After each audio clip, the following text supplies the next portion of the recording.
What should I reflect on over the next month while on a break with my girlfriend? The last week or so have been some of the hardest in my life. I would appreciate a read of the entire post, as my actions over the past week have been awful, and should be noted. I met my girlfriend over 2 years ago in a large city while she was in graduate school. She eventually went to the next stage of her schooling in a city a few hours away, and I agreed to try the distance since she wanted to prioritize career and I understood her decision. However, the idea of a long-term plan was missing and we agreed to give distance 6 months before deciding if we could see a future together. I want to have a family with children someday, 5 to 7 years from now, and she was always negative to neutral on her views of such a future in general, not specific to me but just marriage or family with anyone. Furthermore, I practically cannot leave the city I'm in for another 5 to 7 years, and she is hesitant to move here after the couple years of distance she needs to do. She has been considering moving closer to parents or traveling for work elsewhere. To clarify at this point, I'm not seeking an answer from my partner on whether they would be ready to have a long-term future with me, but rather if that's a possibility they would at all be interested in down the line.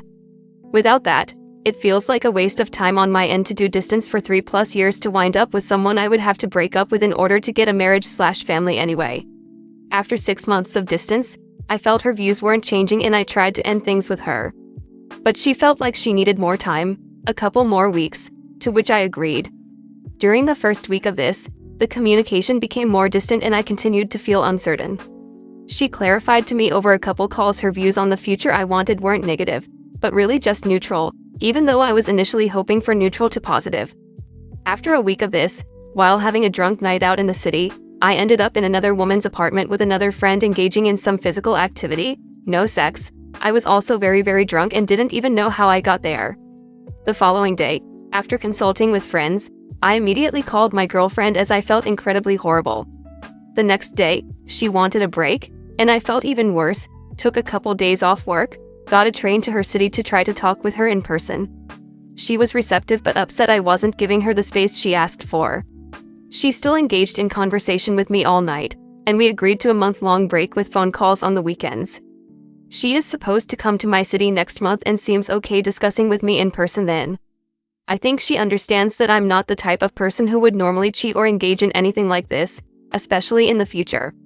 My actions were wrong, but I don't think they reflect how I treat my partner during the large majority of our relationship. I think I discovered an ugly side of myself that occurred when I was experiencing anxiety, doubts, and distancing in the relationship. I plan on working hard to fix my immature, self-sabotaging conflict resolution response as I recognize such moments will be inevitable in any relationship.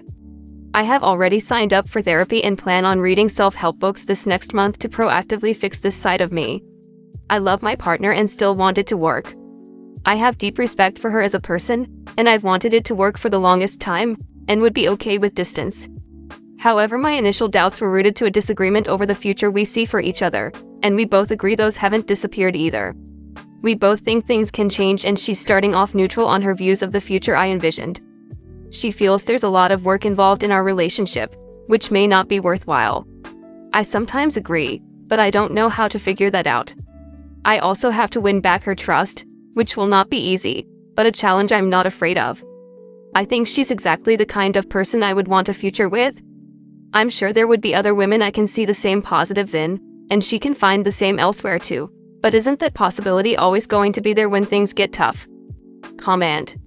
She's not exactly the kind of person you want a future with. You both have incompatible views regarding the future.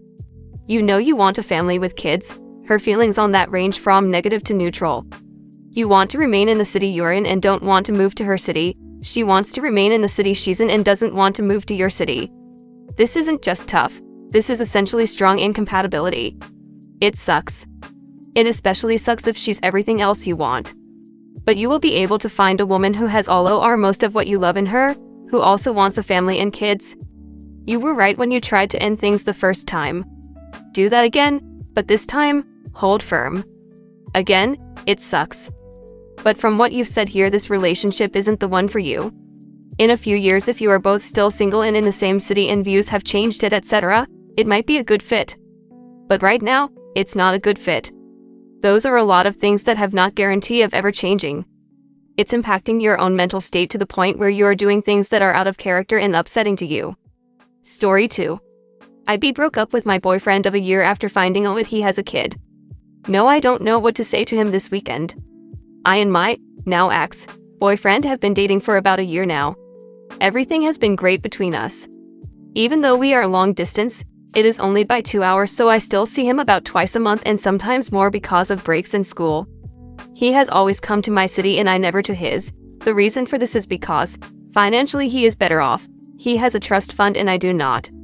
He has stayed with me for weeks during the summer as well as many weekends during the school year.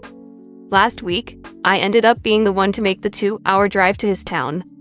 When I got there, everything was fine until I was in his apartment. There was a high chair in the kitchen as well as baby toys in the living room, and his second bedroom was a nursery. I was confused at first. I knew his oldest sister just had a baby, but she lived on the other side of the country and there was no way possible that I have known him for a year and a half and didn't know he had a kid, right? Well, I proved wrong when he got back with him was his child. I was shocked to say the least. I asked him why he had never decided to mention that he is a dad to me before and he said he has. He most definitely has not. I stayed with him and his kid that night and left in the morning saying I had a last-minute emergency. Rather than being completely blindsided by this fact, I have also made it very clear to him that I do not want children. Everyone that knows me knows this fact. A child has always been a deal breaker for me. He called me 2 days after I left asking if everything was alright and I flat out told him no. He has a kid I had no clue about and he knows that children are deal breakers with me and I told him it was over. Since then he as well as his friends have been texting me and DMing me on social saying I am being selfish for calling it quits with him.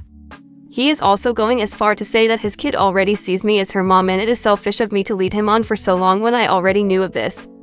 He seems to think that the relationship can be saved since it's not my own child and I wouldn't have to go through pregnancy or any of the side effect of it. He wants to meet this weekend in my city with the child to discuss further, but I don't even know what to say to him. Comment? There's nothing to discuss, don't meet with them. Why cause yourself more angst? How this child would consider you their mother is beyond me unless he's been telling this child the whole time that you're its mother even though you've never met the child till last weekend or didn't even know of their existence. So he's just blowing smoke? Don't waste your time. Block him and everyone else while you're at it. If he has the balls to show up on your doorstep, tell him to go away, and if he doesn't, you are calling the police. Don't go. You're entitled to your boundaries. He not only withheld, but even doubled down and attempted to gaslight you when you asked about the kiddo. I honestly would not go this weekend. He's just going to try and manipulate you into dating him again. Just cut contact and ignore. Don't bother meeting because the fact he wants to bring his child as manipulation is fucking gross. I was a single dad at one point and would never consider hiding that fact, nor did I ever use my kids' pictures on any dating sites, nor did I introduce casual dates. If this is any indication of how he parents run away, he lied. He lied by omission and then was gaslighting you by saying he had told you he had a child. These are not little things. These are huge insurmountable things. There is no middle ground for this. Even if you wanted children, how could you possibly trust someone who would conceal something this important for a year and a half? Literally everything he told you about his life is a lie. There is nothing for the two of you to discuss. Tell him that and don't see him. Tell him you don't want to see him. It's over between you two. He hid a massive fact from you for an entire year. A fact that has a massive bearing on the relationship and he knew it. Tell him if he shows up at your house etc. then you will call the police and to never try to contact you again, or have his friends contact you either. Absolutely not. Just block him and his flying monkeys too. How the F do you date for a year and not know? He's had to be working his butt off to hide the baby stuff when you've been at his place. And lying about his schedule of when he can be with you. And lying by omission about what he does with his time when he's been having his custody time. There's really no excuse why he shouldn't have mentioned this by your first date. It's just basic, getting to know each other kind of information. This man has lost it. He did this on purpose. He knew you wouldn't date him if you knew about the baby, so he lied to you for a year and hoped you were too invested in him to walk away. He was wrong, good for you. Block him and his friends and never look back. Also, laughing super hard at the baby thinks of you as a mother line. You met this kid once, for less than a full day. Tell him simply that no kids means no kids, no ifs, ands, or buts. Tell him he knew this position of yours for a solid year, even though his daughter is 2 years old. So, in effect, he had basically misrepresented himself, which was to say, lied to you. Lying by omission is still lying, and you wanted nothing to do with a liar. And do not show up at your residence for any reason, especially with daughter in tow.